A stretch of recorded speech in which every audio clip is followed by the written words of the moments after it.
Muito boa noite. Hoje o shiur não é power, ele é mega power de verdade. Eu queria que vocês comprovassem comigo algo muito curioso. Eles contam que uma vez tinha um rei que ele ia construir um castelo, que equivale a um rei sem um castelo.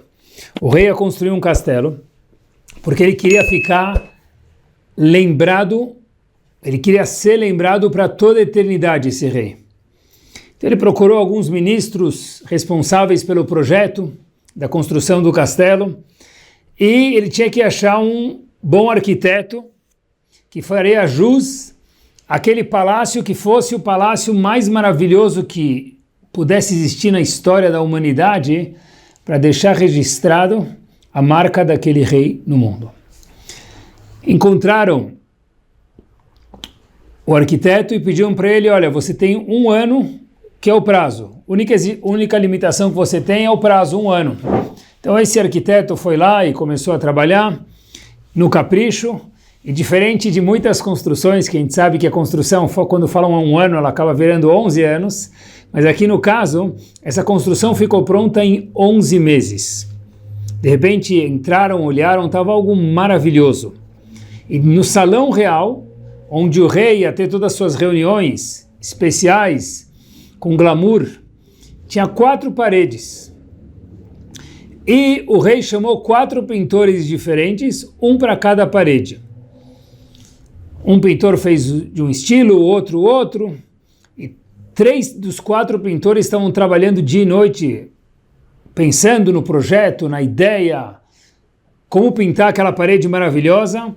E o 4º pintor, talvez era brasileiro, não sei, estava dormindo, estava de boa, estava tranquilex, e de repente falaram para ele, olha, Habibi, a gente tem esse 1 mês para pintar esse quarto, e nós estamos fazendo nossas 3 paredes, e você parece que não está fazendo nada, e não vai dar tempo de terminar, vai ter 3 paredes pintadas, e a sua vai ficar branca. Esse outro 4º pintor falou, relax, fica de boa, eu vou me organizar. Tá bom, cada um é responsável por uma parede, então eles não queriam mais se intrometer no trabalho do outro colega. 4ª parede branca, no dia seguinte era a inauguração. Uma noite antes veio aquele 4º pintor, que é responsável pela parede que até então estava branca, colocou uns espelhos numa posição maravilhosa, assim, refletindo o trabalho dos outros 3 na parede dele. Então, na verdade, ele acabou não fazendo nada, mas refletiu o trabalho das outras 3 paredes na 4ª parede, que era o trabalho dele. O rei entrou, ficou feliz e falou, uau, que sala maravilhosa, gostou das cores, dos tons, da diversidade de pinturas. E, de repente, ele falou, olha, vocês pintaram tão bem que eu quero recompensar vocês. Chamou os pintores, os 4 apareceram e o rei trouxe 3 sacos de ouro e joias. Ele deu um para o primeiro, um para o segundo, para o terceiro, e o 4º pintor falou para si próprio e para o rei, Vossa Majestade, mas e eu? Disse ele, olha, disse o rei para esse 4º pintor, sua recompensa está na sua parede. Ele é o reflexo do trabalho que você fez. No caso, nada. Meus queridos, esse pequeno episódio, essa pequena anedota, conta pra gente algo muito curioso, interessante. Cada um de nós veio pro Olam Hazé, para esse mundo, com um propósito. Trabalhar. Qual é o job nosso? Qual é o nosso job, o nosso métier nesse mundo? Porque tentem pensar junto comigo, imagine uma companhia que vai contratar alguém para qualquer posto. Qual que é a primeira pergunta do candidato? Ou antes da pergunta já vem explícito. Qual posto você está indo preencher? Né? Porque, de novo, a pessoa vai ser contratada, mas contratada para quê? Admite-se, embaixo está escrito o quê? Qual posição? Qual que é o job do ser humano neste mundo? Tem algo muito curioso. A gente tem no Tanakh, um dos livros é chamado Sefer Iov, e lá tem um passuco muito interessante. Diz Iov, um passuco famoso no 5º capítulo, se não é famoso que fique agora, disse Iov o seguinte, que Adam le'amal yulad. O homem foi criado para se esforçar. Eu queria aprender hoje com vocês, de verdade, o que quer dizer isso? Por que Hashem colocou a gente para se esforçar? Como funciona isso? Porque esse é o nosso job. Admite-se, quando Hashem colocou a nossa Neshama nesse mundo, o nosso corpo, a nossa Neshama também, nossa alma nesse mundo, ele falou, olha, é uma função, você veio preencher uma função, Adam le'amal, para se esforçar, e o lado, ele cresceu, ele nasceu, e foi colocado aqui no Lamazé, nesse mundo, com este propósito. Parece que a gente foi contratado para trabalhar aqui 120 anos com muita saúde. Queria mergulhar no tópico por aqui. Em Parashat Vayechi, meus queridos, no Sefer Bereshit, tem um passuco, que é o primeiro passuco da Parashá, que tem que chamar muito a nossa atenção. E eu leio para vocês. Um passuco só. Vayechi Yaakov be'eretz Mitzrayim. Yaakov viveu, Vayechi viveu. Yaakov na terra do Egito, Sheva Esre Shana, 17 anos. E termina o passuco dizendo, Vaihiu Yemei Yaakov, foram todos os dias da vida total de Yaakov, Shenechayav, Sheva Shanim, 7 anos, Verbaim Umea Shana, ou seja, 147 anos. 17 anos ele viveu no Egito, e o total da vida de Yaakov são 147 anos. Agora, pessoal, olha que interessante.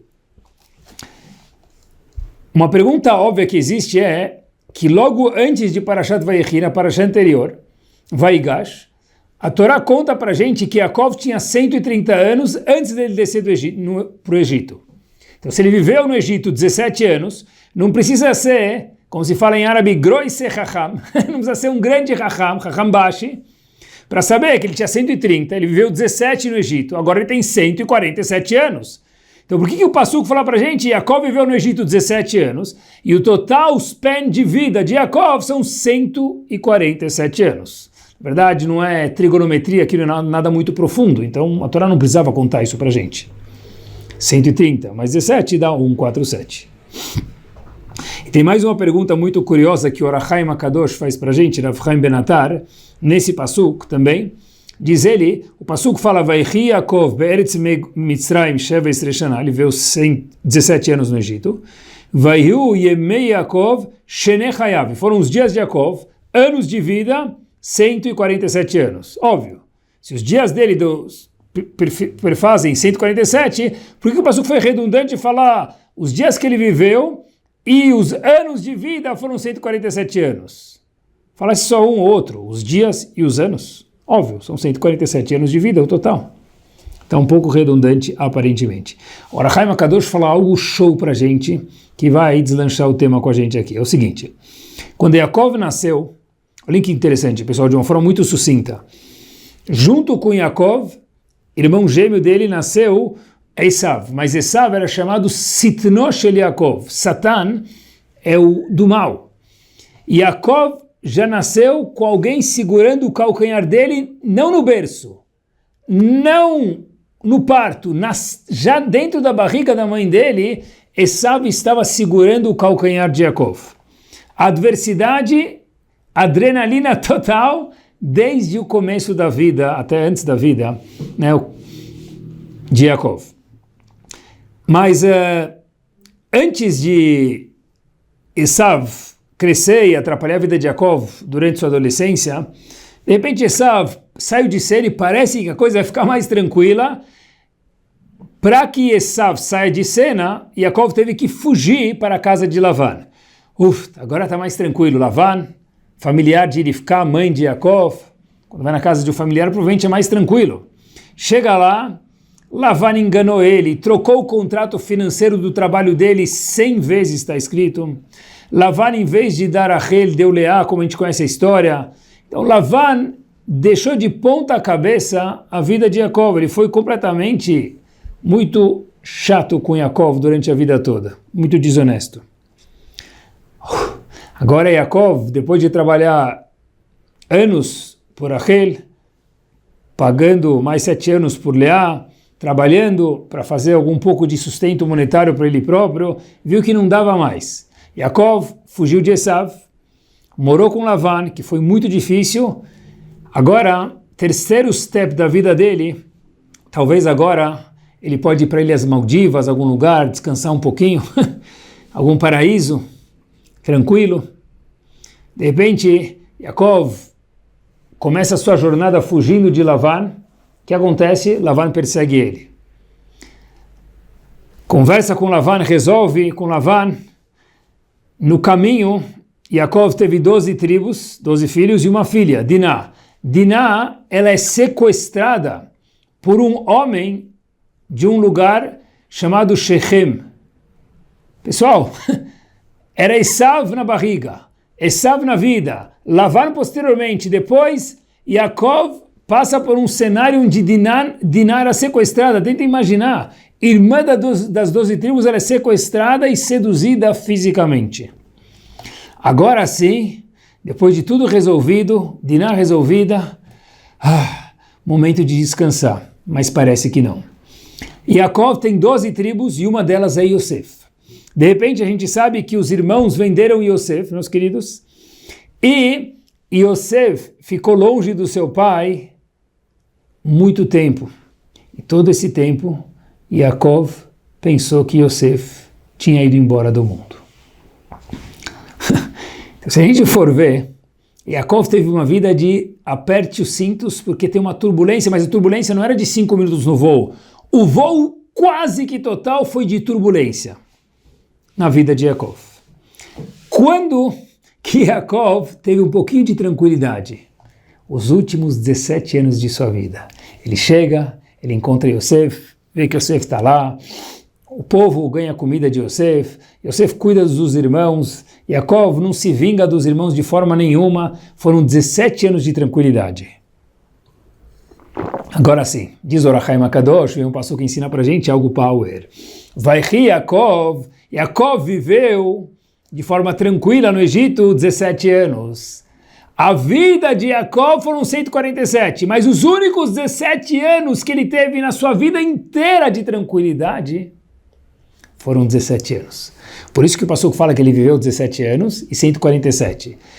147 foi o total, a gente saberia somar, mas o passuco veio contar para a gente, diz Or HaChaim HaKadosh, que esses 17 anos foram os únicos anos de tranquilidade que Yaakov viveu.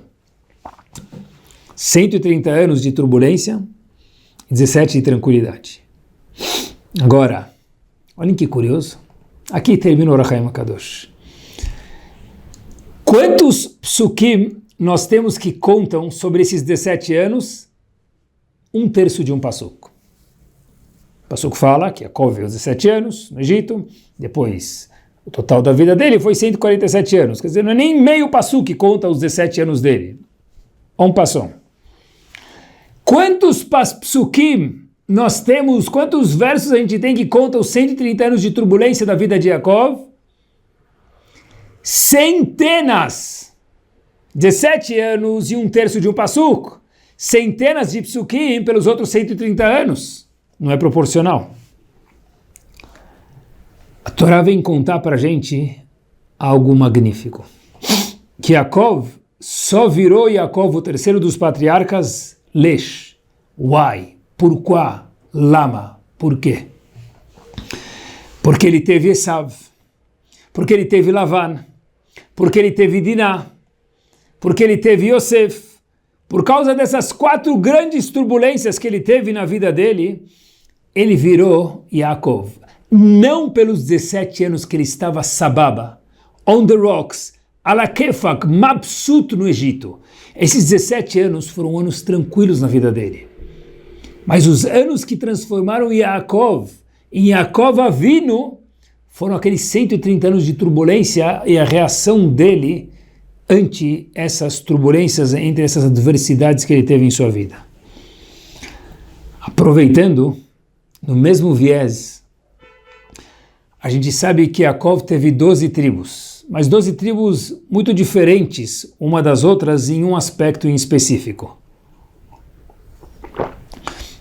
2 dessas tribos não eram igual às outras demais. Por quê? Olhem que interessante. As 12 tribos, há de se entender que eram todos filhos de Yaakov, A gente sabe que isso não é verdade. Porque duas dessas 12 tribos eram netos de Yaakov. Quem eram eles? Efraim e Menashe. Filhos de Yosef. Yosef, que era uma das tribos, porque na verdade ele era um dos 12 filhos de Yaakov, ele ganhou 2 porções em vez de ser uma, igual todos os outros irmãos. Cada um dos filhos dele se transformou numa tribo. Um deles Efraim e outro Menashe mais uma vez.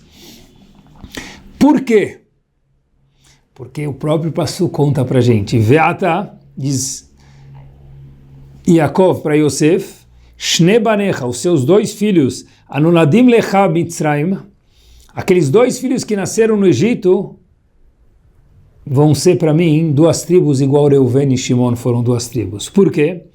Porque se você, Yosef, conseguiu educar seus 2 filhos no Egito, longe de tudo, sozinho, longe de família, longe de educação, longe de valores morais, de uma forma master,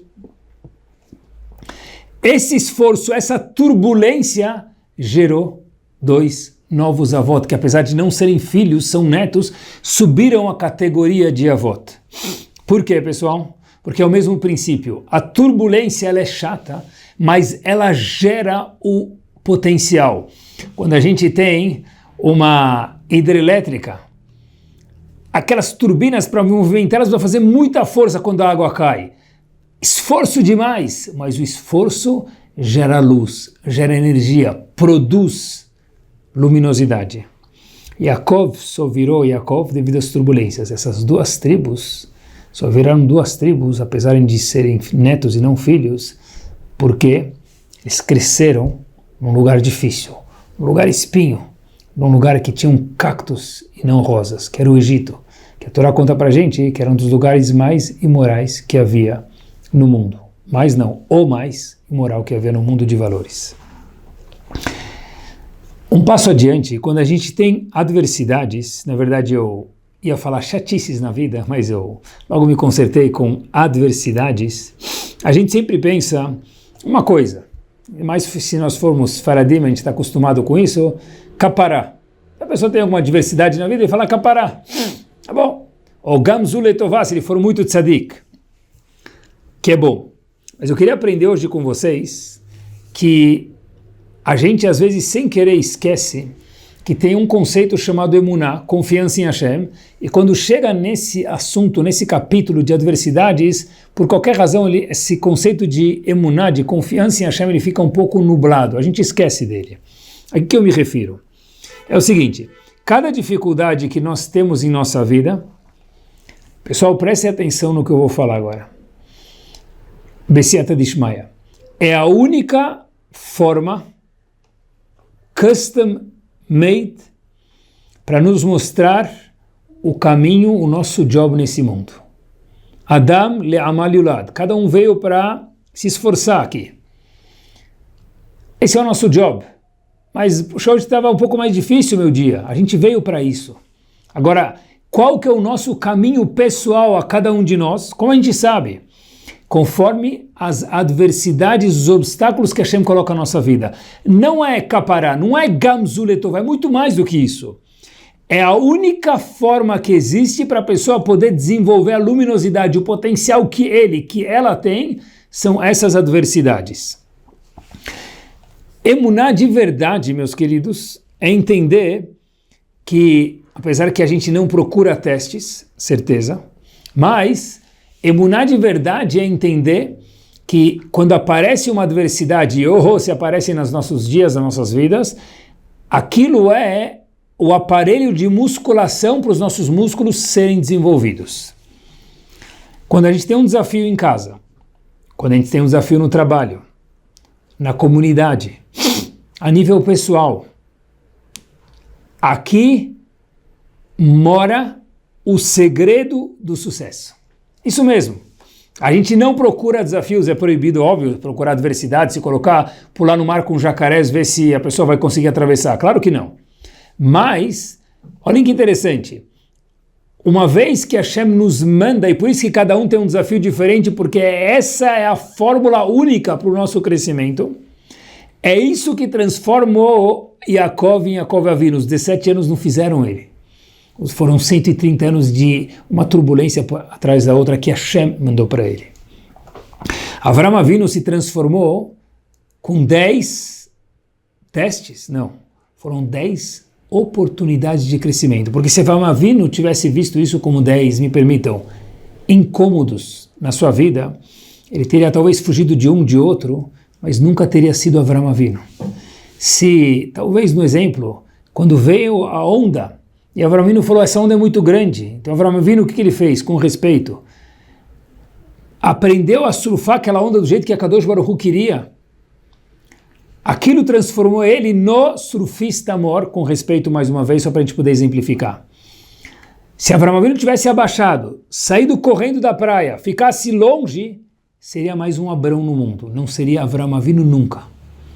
O que fez ele virar um gigante é enfrentar o teste, uma vez que o teste já foi posicionado na frente dele. E se Avram Avinu falasse, Kapará, Shem Azor, ou alguma outra palavra que soasse religiosa, a gente nunca teria um Avram Avinu na nossa frente. O primeiro vagão dessa locomotiva de cada um de nós, chamado Bnei Israel, aquele que é o propulsor da locomotiva, que sem ele não teria nada, era Avram Avinu. Ele só virou Avram Avinu por causa dos 10 testes ou 10 degraus na escada que levou ele a ser o grande homem a chegar no pódio. Se fosse 10, me permitam encheções, incômodos, chatices na vida, se ele visse assim, nunca teria sido Avram Avinu. Queridos, olhem só a diferença de como esse enfoque muda na vida da pessoa. Olha a diferença que isso faz. A gente tem,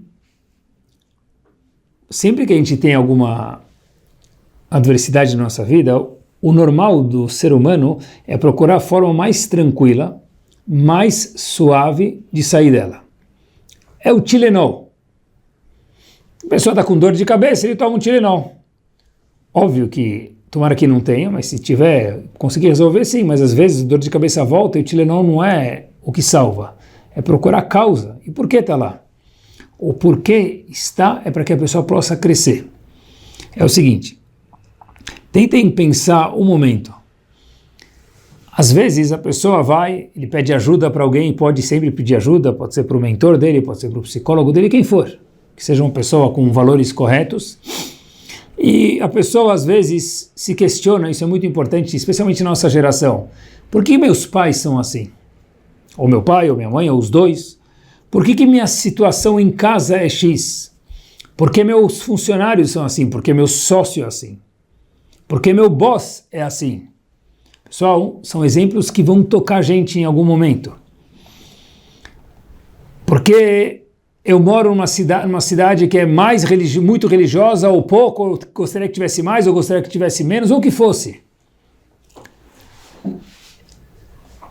Se a gente entender que a Kadosh Baruch Hu projetou e colocou cada um de nós sem erro nenhum, nenhuma vírgula, exatamente na situação financeira que ele precisa, familiar, trabalho, comunidade, religiosa, tudo, custom made, porque é só com essa ferramenta, com todos esses N ingredientes que nós podemos crescer. De outra forma, não existe crescimento para mim.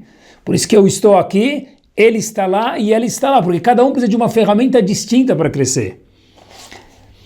Existe algo na literatura judaica que Chachamim ensinam para a gente que é chamado Sovev e Mesovev. Sovev é o que vira, e Mesovev é aquele que vira, que faz acontecer. Sovev é o que acontece, e Mesovev é o que está por trás. Se a gente, cada vez que a gente tem uma adversidade, que a gente pega o elevador e ele demora para chegar. Exemplos do dia a dia, pessoal. Que um funcionário não falou tão bonito com a gente. O patrão não falou tão bonito. A esposa, o marido. Bom, já deu para pegar a vibe do que está acontecendo. Na sinagoga, não me deram o aliá que eu merecia, mesmo que eu merecia de verdade, não que eu acho que eu merecia. O que nós estamos vendo é o Sovev, é a consequência. O Mesovev, quem faz girar, o causador, quem é? Hashem. não é o gabai da sinagoga, não é o homem que segurou o elevador no andar de cima, não é a moça da companhia telefônica que transferiu a gente para 25 departamentos diferentes e depois caiu a linha. Pessoal, é a Kadosh Baruch Hu. E por que ele fez isso? Kaparat Avonot. Não! É porque esse é o elemento, é o trabalho de musculação naquele momento para aquela pessoa que daí vai gerar um rojão de luz, de crescimento para a pessoa fulfill o potencial dele. Por que quer dizer Adam Le'amal Yulad? A pessoa veio para trabalhar. Para o quê? Ficar 25 horas em Manhattan, na Avenida Paulista? Claro que não. Também precisa trabalhar, óbvio. Mas a pessoa veio para trabalhar o seu eu. Mas como eu vou saber o que eu preciso trabalhar? Essa é a resposta. Não precisa. Hashem manda, Habibi. Enfrenta, pede ajuda para Hashem sempre, pede ajuda para alguma outra pessoa se precisar, mas entender o enfoque, isso muda a vida da pessoa.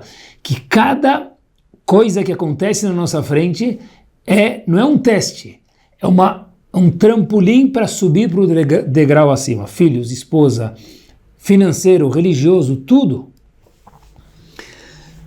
Emuná não é ver ele minúsculo, é ver ele maiúsculo, nos referindo a Hashem. Porque quando aconteceu alguma coisa, não foi ele. Não foi no farol, aquela pessoa que demorou para andar e eu fiquei no farol vermelho. Foi ele maiúsculo, foi Hashem. Óbvio, quando acontecem coisas boas, também é Hashem. Mas são essas adversidades que fazem a gente crescer.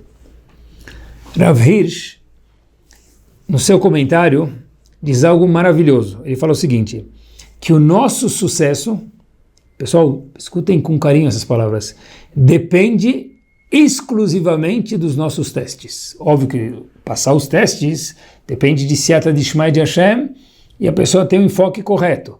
Mas o sucesso da pessoa, olhem que magnífico, depende diretamente e única e exclusivamente dos testes que a Kadosh Baruch Hu coloca na frente da pessoa.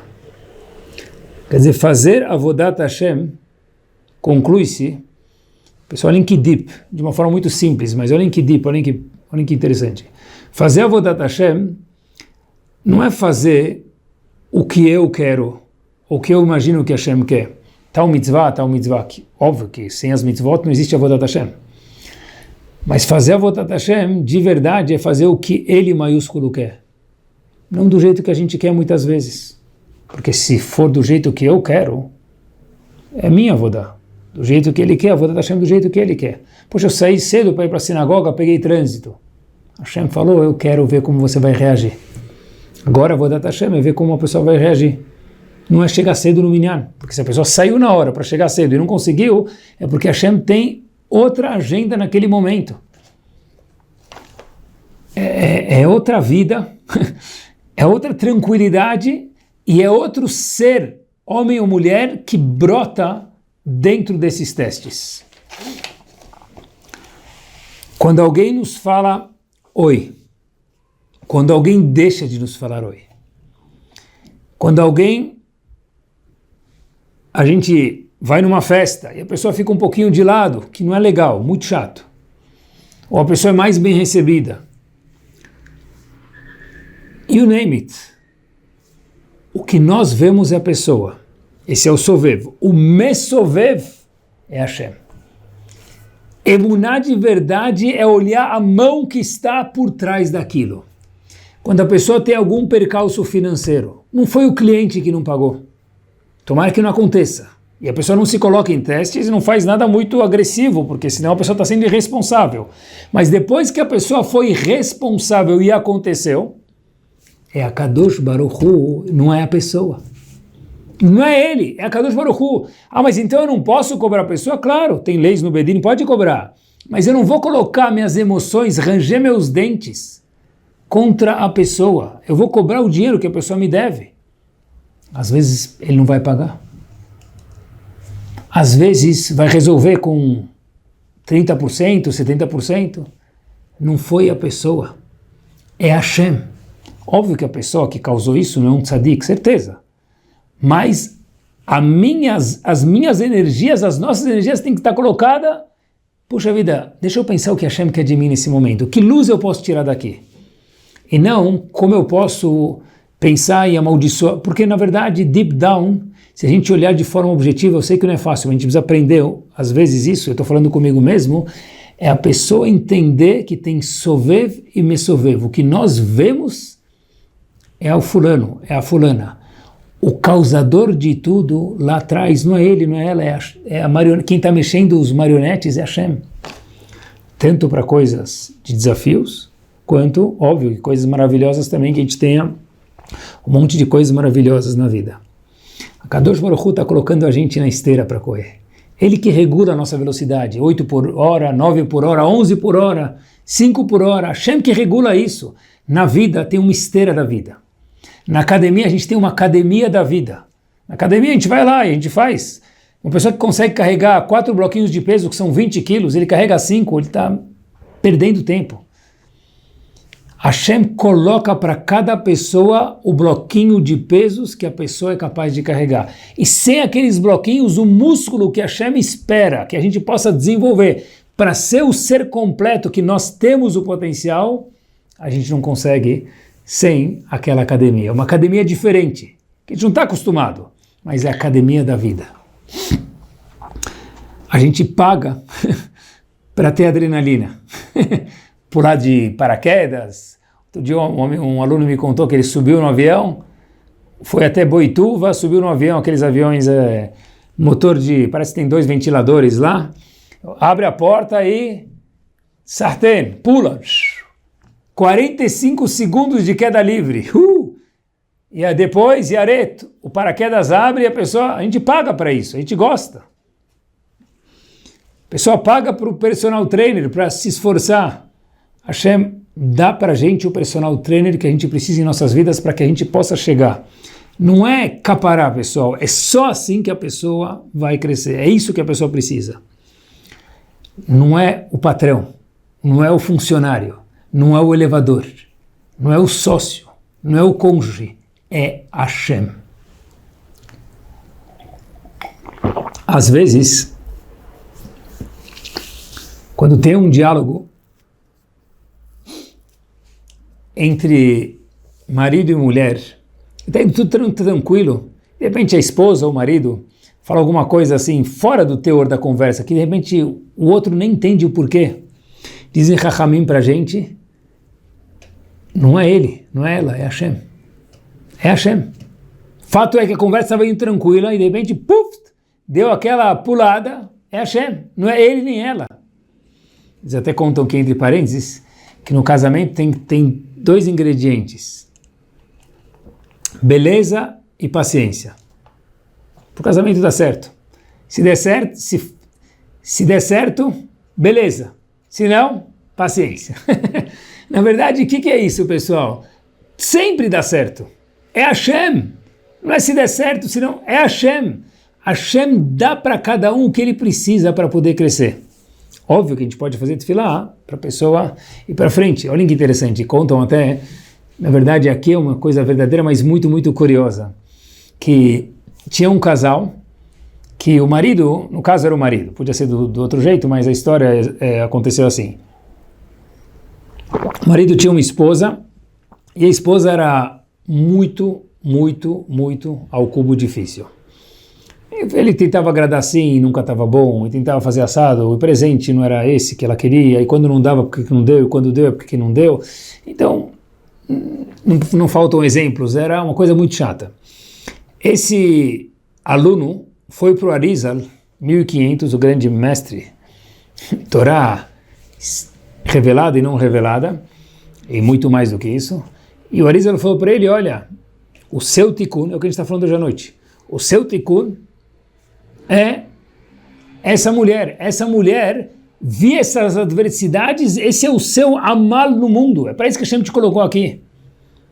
O homem voltou para casa, com essa perspectiva que a gente está aprendendo hoje à noite, e virou outra pessoa. Ele falou, poxa vida, se essa é a minha academia, esses são os meus pesos para ficar com o músculo que eu preciso, sem precisar tomar whey, creatina, é assim que, vamos lá. Então, ele comprava presente, a mulher, por exemplo, reclamava, ele ficava quieto. Ele pedia chá, ela trazia café, pedia sopa, ela trazia iced tea, ele ficava quieto. A esposa começou a ficar furiosa. Falou para o marido, olha, eu não estou entendendo. Até agora eu fazia o que você não queria, e eu tinha o prazer de te ver bravo. Agora nem isso mais eu não tenho. Aí o marido chegou para ela e falou, olha, eu vou te contar a verdade. Eu fui no Arizal, meu mestre, e o Arizal me contou que esse é o meu job no mundo, esse é o meu amal, como a gente falou no Passuco, no começo do Shur, no mundo. E agora eu estou feliz e cada vez que vem vai Corinthians, é uma beleza isso. A esposa falou, quê? Você acha que eu vou ser o teu tikkun? De jeito nenhum. Daqui para frente, tudo que você me fizer, eu vou ficar grata para que você não tenha tikkun. E aí esse homem volta para o Arizal e fala, mas e agora o que eu faço? E o Arizal diz, agora o seu tikkun foi feito, você recebeu aquilo vindo de Hashem, que não era ela, era Hashem, acabou, não precisa mais. Na vida, queridos, é exatamente assim. Isso é emuná par excellence. E não pensem só que isso é, entre aspas, só, com todo respeito, no mundo ruhani espiritual, no mundo do... tudo é assim. Óbvio que é tudo coordenado por Hashem. Mas eu queria mostrar porque no mundo do business também é a mesma coisa. Teve um homem chamado Spence Silver. Ele era o cientista de uma empresa muito grande e pediram para ele fazer uma cola de boa qualidade. Ele fez com muito carinho, mas por qualquer razão a cola não deu certo. Aí falaram, tá bom, se a cola não serve para o produto que a gente queria, a gente vai, em vez de dispensar essa cola e número custou muito caro o desenvolvimento e a produção, então a gente vai pegar essa cola e usar para colar livros. Tentaram colar aí para colar os livros, né, as páginas e fazer o binding dos livros e também não deu certo. Então não sabia mais o que fazer com aquilo e colava muito fraco. Até que alguém teve uma ideia magnífica e Spence Silver era o cientista da 3M, agora sim ficou fácil, e criaram o produto da 3M, Post-it. 3M é famosa também, em especial pelo Post-it, aquele bloquinho de notas. O que é esse Post-it? É o fracasso, na verdade, aparente fracasso de um cientista. Mas se tivesse falado que horrível, capará, Gamzuletová, não teria saído o Post-it. É aquilo que gera a luz. É isso mesmo. Não foi chatice, é oportunidade de crescimento. E só assim, como disse Ravitch, que a pessoa pode crescer. Cada um com seu teste, cada um com sua diversidade. Nós tivemos na nossa literatura um grande homem chamado Urashash. Urashash, ele figura sob as páginas do Talmud, e Urashash era um homem que viveu em Vilna, onde haviam muitos Geonim, muitos giants em Vilna, sábios, Talmidei Chamim, Kuinat Shamayim, que sabiam Torá de trás para frente e de frente para trás. E Urashash vivia em Lita, na Lituânia. Ele era um balabait, ele trabalhava, estudava. Ele tinha um gmach, ele emprestava dinheiro sem juros para as pessoas que precisavam. Ele tinha um book de notas. Fulano pegou 100, outro pegou 500, outro pegou 1.000, e tinha um período para devolver o mesmo valor que foi emprestado. Esse Urashash, uma vez, bate na porta dele o açougueiro da cidade. O açougueiro da cidade pede um valor, o Urashash falou, claro, deu para o açougueiro assinou um termo, que de acordo com a Halakha, quando se empresta dinheiro tem que assinar um termo, para ter um comprovante. Ele assinou um termo, e passou um tempo comprometido lá para devolver o due date do empréstimo, bate na porta o açougueiro, o Urashash estava estudando, e ele foi lá e devolveu o valor exato para o Urashash. O Urashash estava estudando, colocou no livro dele, continuou estudando. Esqueceu que tinha colocado o dinheiro lá, porque estava muito envolvido no estudo, e depois de um tempo o Urashash abre sua lista de empréstimos e começa a olhar e faz um check de quem pagou, quem não pagou, etc e tal, e ele olha que tinha um homem que não tinha pago os empréstimos, o açougueiro, porque ele anotou que emprestou, mas não anotou que recebeu, Porque, mais uma vez, o açougueiro sim pagou, mas o Rashash estava envolvido no estudo e não percebeu, colocou no livro dele, fechou o livro e esqueceu que dinheiro estava lá dentro. O Rashash foi lá, pediu dinheiro para o açougueiro. O açougueiro falou, já te paguei. O Rashash fala, como assim? Não tem nada anotado, eu sempre anoto, você não me pagou. O Rashash falou para ele, olha, querido, a gente vai resolver isso no Bedin de forma tranquila e vamos ver como que resolve. A gente não vai brigar, mas eu preciso do dinheiro para continuar com o Gmar. O Rashash foi no Bedin. E óbvio que o Bedin viu que tinha assinado o empréstimo, não tinha assinado a devolução, então o Bedin deu razão ao Rashash. E na cidade começou a sair o zum, que o grande Rashash era um businessman famoso, e o Rashash era um homem de estudo, que tinha um Gmar, e o açougueiro não pagou de volta. Então, pouco a pouco, ninguém mais começou a comprar carne daquele açougueiro, porque quem vai comprar carne de um açougueiro kasher, se não uma pessoa fiel, vai lá saber o que ele está vendendo para a gente. Depois de um tempo, o Rashash, tempo depois, estava estudando e de repente ele encontra dinheiro dentro da Gemara dele. E era exatamente o mesmo valor do açougueiro. Ele fala, uau, eu entendi o que aconteceu. Ele de fato tinha me pago o valor e eu estava sem o valor. Não tinha notado. Que vergonha. O Rashash corre para a casa do açougueiro pedir desculpas para ele. O açougueiro grita, fala para o Rashash o seguinte, querido, eu te desculpo. Mas o que adianta eu te desculpar? Alguém vai acreditar em mim? Se eu falar que eu te desculpo, você vai falar que você me desculpa? Todo mundo vai falar, o Rashash está com pena do açougueiro, então ele falou que ele desculpa em público, vou te pedir desculpa em público, não vai adiantar nada.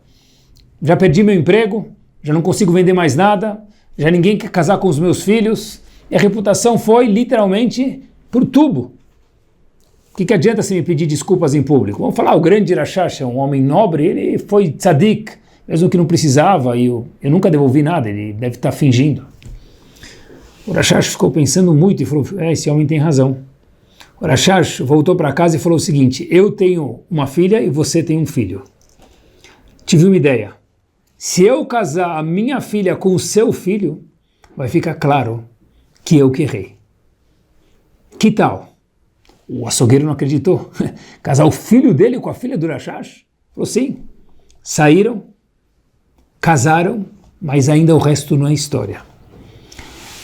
Esse Hatan, genro do Rashash, meus queridos, que só virou genro devido àquela adversidade que poderia ter sido o capará, e não era capará, era o trampolim, como a gente vem falando no show de hoje, ele abriu uma printing de imprimir livros, e ele imprimiu algo que ficou famoso, que nós estudamos o Shas, o Talmud Vilna.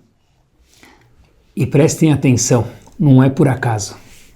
Atrás de toda a Gemara, tem um comentarista. Tem muitos comentaristas que a gente tem. Gigantes, Ritva, Rashba, Rishonim. Eles não constam na Gemara, apesar de serem gigantes, mais que gigantes. O Rashash consta na Gemara, por quê? Porque quem imprimiu a Gemara era o genro dele. Então ele achou que fazia jus. Óbvio que o Rashash era um grande talento Raham, mas colocar a obra do sogro dele dentro do próprio volume de Gemara, não ser um volume à parte. Por isso que até hoje, todas as Gemarot do mundo, mesmo aquelas mais simples, que não tem comentários, tem o Rashash. É ruim ou não é ruim? Quem sabe? Não é ruim. Pode ser difícil. Mas aquilo é a escada para o crescimento. Eu queria, nessa fase final, contar para vocês um Rabbeinu Bechaye que tem que ser enquadrado de verdade. Rabbeinu Bechaye diz para a gente o seguinte, Sefer Dvarim, capítulo 22, Passuco 8. Vale a pena ver dentro isso. Eu vou ler para vocês de 20 linhas, talvez duas linhas e meia. Diz Rabbeinu Bechaye o seguinte, que kol nivraim kulam nivreu becheftzam veretzonam. Quando cada pessoa foi criada, ela escolheu como ela ia ser. Alta, baixa, cabelo, sem cabelo, cor, tudo. Ve'akadosh baruch hu odiam bereshit abriah, kol inyanehem kulam. Hashem mostrou todas as opções. para cada pessoa. Vechol mikrim atidim lavo alehem. E Hashem mostrou, antes da Neshama ser criada, tudo o que vai acontecer com ela, lá em cima ainda. Vechenio odiam yemei chayem. Hashem mostrou quantos dias a pessoa, aquela Neshama, vai ficar nesse mundo. Pessoal, olhem que power. Umitatam ayechtie. E depois de 120 anos, como vai ser o final daquela pessoa? Que a gente viva 120 anos com saúde. Vecheninian mezonotam. E quanto a pessoa vai ter de dinheiro, de finanças? Parnassá, pronto. Imberevach imbetzar, se ele vai ter muito ou pouco. Imalide atzmam mishel acherim, se a pessoa viver autossuficiente ou vai precisar de tzedakah. E diz Rabbeinu Bechaye, 3 últimas palavras. Ve'akol ratzu ve'kiblu. E cada neshama que foi criada falou, I want it. É isso que eu quero. Cada neshama entendeu que aquela situação, aquele job, aquele cônjuge, aquele filho, aquela filha, aquela comunidade, é isso que eu preciso. Aquela situação financeira, é isso que eu preciso. Diz Rabbeinu Bechaye, algo gigante tem que ler dentro isso, pessoal. E guardar isso, ler de vez em quando. Ve'akol, todas as neshamot, cada um de nós, ratzu ve'kiblu. A gente quis isso e aceitou isso porque a gente entendeu que esse era o melhor para cada um de nós. Sem esforço, não tem crescimento. Mas isso a gente já escutou. Mas o esforço, a gente aprendeu hoje que não é um teste. É só assim que eu, que você, que cada um tem um teste dele, cresce. E termino com vocês que a gente nunca sabe o que é bom de verdade, como a gente viu na história do Rashash. Um dos homens da dinastia de Brisk contou que quando ele estava na Europa, antes da Segunda Guerra, ele sempre fazia tefilá para ficar a vida inteira dele na Europa, estudando, crescendo. E ele diz que não sabe por que foi parar em outro país. Depois de um tempo, depois da Segunda Guerra, ele entendeu muito bem. Ele falou que ele entendeu por quê, porque se tivesse ficado na Europa, na Segunda Guerra, infelizmente, teria perecido por lá. E disse esse grande homem, que a gente fala na nossa tefilá, Kabel berahamim u beratzon et tefilatenu. Beratzon com vontade, quer dizer berahamim? Que Hashem saiba interpretar nossas tefilot, porque às vezes a gente pede, a gente quer ficar na Europa, porque eu estou aqui estudando e é isso que eu quero. Hashem falou, mas não é isso que eu quero para você. No caso ficou visível que se esse grande homem Talmid Chacham tivesse ficado lá, não teria a grande dinastia de Brisk. E Hashem orquestrou que ele tivesse saído. Às vezes a gente entende um dia depois o porquê. Às vezes 6 meses depois, às vezes precisa de 120 anos. Mas como disse Rabbeinu Bechaye, Akol ratzu ve'kiblu. Com esse pequeno pensamento a gente termina. Já que a gente falou da dinastia de Brisk, uma vez o Rebbe de Brisk fez uma pergunta muito interessante. Nesse tom a gente termina. A gente sabe que quando uma mulher está grávida, tem um bebê Yehudi lá dentro. E esse bebê fica com um malach, com um anjo estudando Torá. Então perguntou o Rebbe de Brisk, por que cada vez que passa uma mulher grávida, passou uma mulher Yehudi grávida, nós devemos levantar, porque tem um bebê estudando com um anjo. Quando passa um Rav importante, quando passa o Sefer Torá, a gente tem a obrigação, mitzvah da Torá, de levantar. Então quando passa um anjo, também tem que levantar. E esse homem está estudando com o Havruta dele, que é um anjo. Então deixa levantar, o bebê está estudando com o anjo, porque se não levantar para o anjo, levanta para o bebê. Sr. Rebbe de Brisk, que esforço o bebê está fazendo. O anjo está lá, injetando informação no bebê. Depois que o bebê nasce, como a gente sabe, a Gemara conta para a gente que ele esquece tudo, e a Gemara explicam para a gente por que ele tem que aprender para depois esquecer, que não é o ponto de agora. Mas, pessoal, por que não levanta para o bebê? Ele está estudando Torá com o malach, com o anjo. Isso é de Brisk, por quê? Alguém que se esforça para virar Talmid Chacham, com esforço, para ele tem que levantar. Alguém que está sentado só aprendendo do anjo, sem esforço nenhum, 100% passivo, ele não merece que se levante para ele, nem requer absolutamente que ninguém precise levantar para ele. Adam le'amal yulad. Admite-se, o quê? Que a gente se esforce. E esse esforço é o que gera Gdolim. Esse esforço é o que gera o homem, a mulher grande que existe dentro de cada um de nós. E eu repito as últimas 3 palavras do Rabbeinu Bechaye. Ve'akol ratzu ve'kiblu. Financeiramente, business, tudo. A gente viu isso, a gente falou, Hashem, maravilhoso, é isso que eu preciso. Boa semana.